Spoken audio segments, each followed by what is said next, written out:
It's opening day 2015 Missouri turkey season, and I'm with Dwight Gilmore and Dustin Terrey. We've chosen some conservation land up off of Truman Lake to hunt, and we've got set up on a very vocal bird.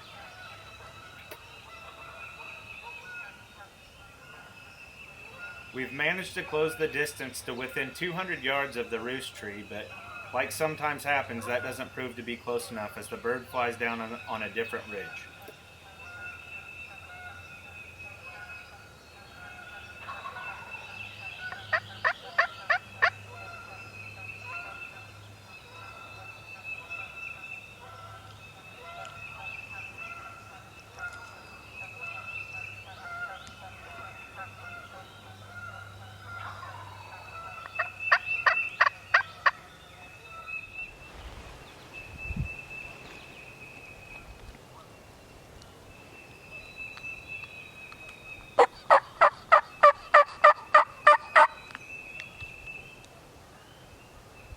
After sitting for almost 30 minutes and after the bird quits responding to our calls, we finally decide that this setup's not going to work and the bird's actually moving away from us. So we get up and move. What we don't realize is that everything happens quickly and we quickly have to turn on the camera to record what's going to happen next. Very small, I think. No, I didn't see his throat yet. Yeah. Just let him come.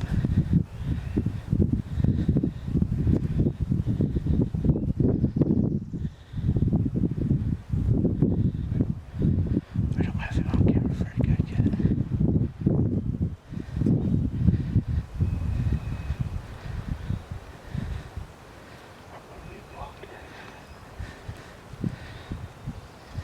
Go for it now.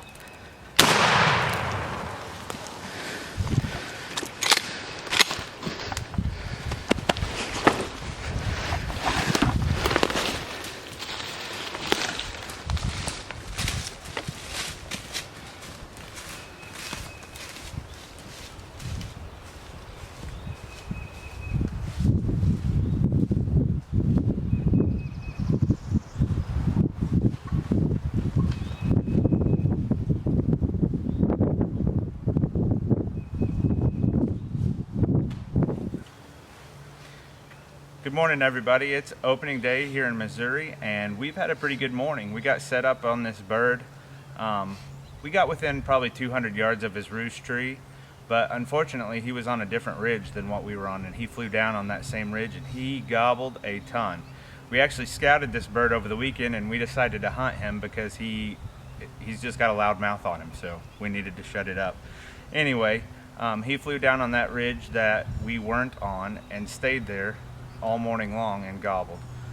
So after a while of us realizing that he wasn't going to come, we decided to make a move. So unfortunately, Dad got left behind at the tree, and me and Dustin, if Dad was a little more agile sometimes, we might be able to make that sneak, but it's hard for three people to go sneaking through the woods. So me and Dustin took off, and we crossed this draw that we had to get over onto the next ridge, and set up one time over there, and he sounded like he wasn't that far off, maybe 100 yards, and he still kept working away from us.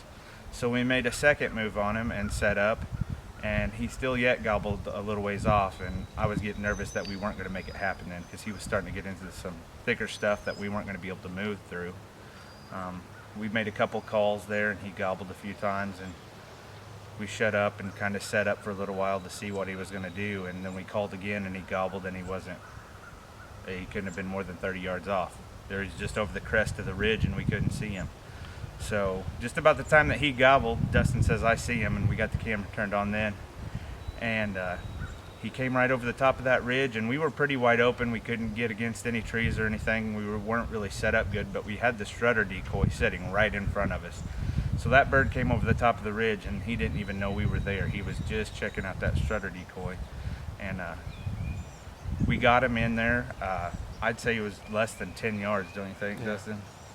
Yeah. Got him in there at 10 yards, and we had to wait a little bit. Dustin really needed to take the shot because we were going to run out of room to shoot, but I didn't have him good on camera, so we waited just a little while and got him to get out in the open, and he never broke strut, and Dustin put a killer shot on him. Tell us about your bird, Dustin. Well, he's a pretty heavy bird. maybe, what'd you say, about 8-inch beard? Yeah, it's a little longer than an 8-inch beard. And some good spurs on him. I was really nervous, like Brandon said, because he was close, and I forgot Brandon had that strutter decoy, and when he popped his head up there, I thought he saw us because we were just out in the open, no big deal, and no trees, and then I kind of realized that Brandon had that decoy. That's what he was looking at when he pops his head up in the video, and then you can hear me say, "Can I take him?" Brandon says, "Wait," but we got it done. That camera, it's hard sometimes to get it all because he can't see and then I can't see, but it worked out. But I really appreciate it. Had a fun time this weekend with Dwight and Brandon and Gilmore Outdoors, and I really appreciate it. Thanks, Brandon. We have slayed the fish this weekend. I think we caught somewhere in the vicinity of 80 catfish, some white bass, some crappie. We've really had a great weekend up here. And this just kind of seals the deal for us. If we can get on a few more, that'll be even better. But this was a great start to our turkey hunting season. And like Dustin said, it's got about 8.5-inch beard. But what's really funny about it is it's got inch and a quarter spurs, and they're good sharp spurs. So, I mean, he's a good mature bird. Did you shoot him with that long beard XR? Yes. 3-inch long beard XR with number 4 shot. I really like it. I got a new gun this year, a Mossberg 500, kind of tactical turkey gun, and it only shoots 3-inch shells. I don't think I need a 3.5-inch shell, but that long beard really does the trick. It's a good load. I'd say as close as this bird got, we could have killed it with a 20 gauge and some dove load. Yeah. I mean, that was not going to let him get up for sure. Yeah. So, anyways, we had a great hunt this morning. We hope you all enjoyed it. And remember, kill more with Gilmore Outdoors.